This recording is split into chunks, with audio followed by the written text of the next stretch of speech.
नमस्कार, आप देख रहे हैं द दस्तक 24। पेश है अब तक की बड़ी खबरें। गुजरात के मुख्यमंत्री विजय रूपाणी ने शनिवार को कहा कि गुजरात का लक्ष्य राष्ट्रीय शिक्षा नीति 2020 लागू करने वाला पहला राज्य बनना है और जल्द ही इसका खाका तैयार करने के लिए कार्यबल का गठन किया जाएगा। मुख्यमंत्री ने कहा, नई नीति का अनुवाद गुजरात में कर लिया गया है। इस रूपरेखा के आधार पर राज्य शिक्षा में आमूलचूल परिवर्तन करेगा। दिल्ली के मुख्यमंत्री अरविंद केजरीवाल ने कहा कि दिल्ली में कोरोना वायरस के मामले बढ़ रहे हैं क्योंकि टेस्टिंग 20,000 से 2 गुना होकर 40,000 हो गई है। उन्होंने कहा, हमने बाजारों, बस स्टैंड, मोहल्ला क्लिनिक और साप्ताहिक बाजारों में टेस्टिंग शुरू की है। बकौल केजरीवाल, घबराने की जरूरत नहीं है। कोविड-19 संक्रमण से होने वाली मौतें बढ़ेंगी तो चिंताजनक होगा।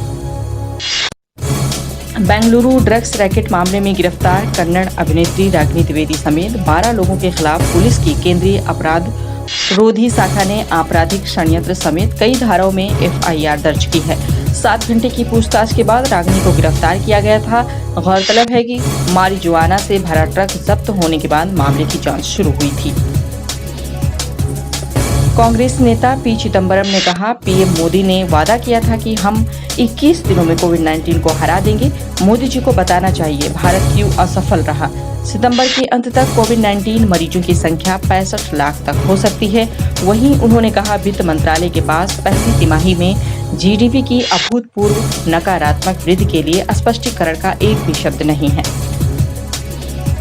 भारतीय रेलवे में खाली पदों पर भर्ती के लिए रेलवे की तरफ से जल्दी ही परीक्षाओं का आयोजन किया जाएगा। इस संबंध में रेलवे बोर्ड के अध्यक्ष बीके यादव ने बताया है कि रेलवे 3 श्रेणियों में लगभग 1,40,000 पदों को भरने के लिए 15 सितंबर से कंप्यूटर आधारित परीक्षाओं के पहले चरण का आयोजन करेगा। वित्त मंत्रालय ने शनिवार को कहा है कि सरकारी पोस्ट की भर्ती पर कोई रोक नहीं लगाई गई है। सरकारी एजेंसियों जैसे SSC, UPSC, railway recruitment board आदि के जरिए भर्तियां पहले की ही तरह की जाएंगी। ईज ऑफ डूइंग बिजनेस में यूपी की बड़ी छलांग, 12वें से दूसरे पायदान पर पहुंचा प्रदेश।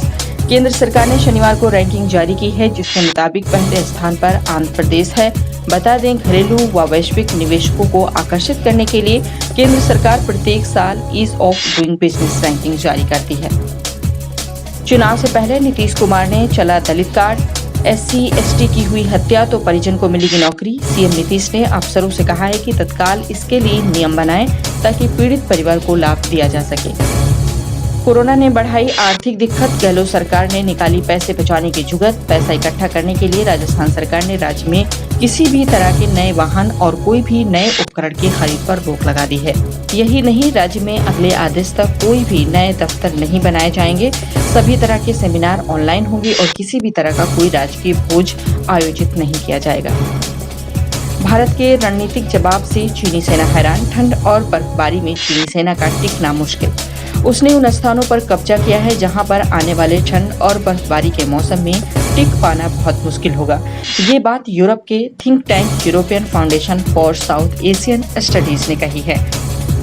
आज की 10 बड़ी खबरों में इतना ही। अन्य खबरों के लिए बने रहें द दस्तक 24 के साथ। हमारे साथ जुड़े रहने के लिए हमारे YouTube चैनल को सब्सक्राइब करें, साथ ही बेल आइकन को दबाएं।